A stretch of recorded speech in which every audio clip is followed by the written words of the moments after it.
I remember the first time I heard about inner child healing, at first I giggled and was like, okay, like, what is this type of thing? And even when I was practicing some of it, it was like, I don't know about this, right?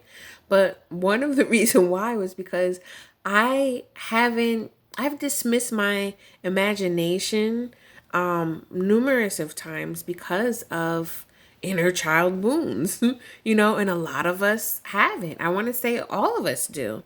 And the reason why is because that growing through that growing phase, growing pain, especially those teenage years, and I'll even say like 20s, um, we don't have time to process this shit.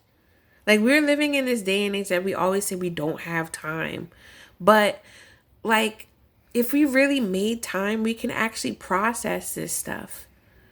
And yes, our subconscious has a lot of things that's going on in the back of the mind or whatnot. But when we can self reflect, when we can take time, the process allows us to, you know, um, see things to the surface. Dealing with that inner eye, right?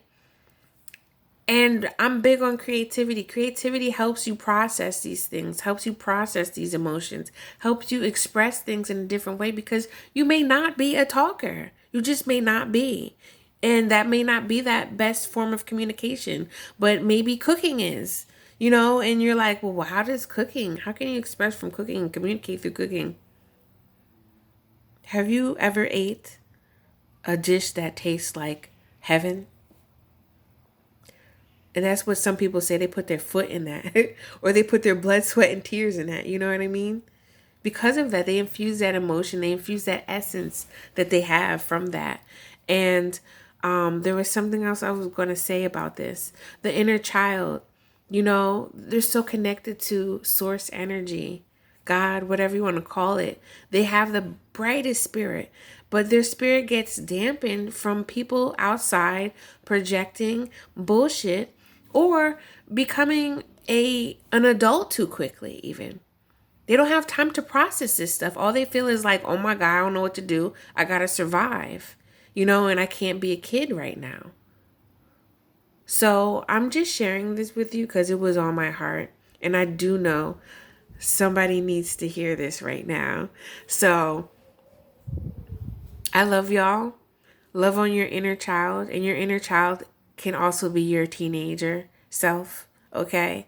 And do something that you really miss doing when you were younger. I guarantee you that's going to make you feel better.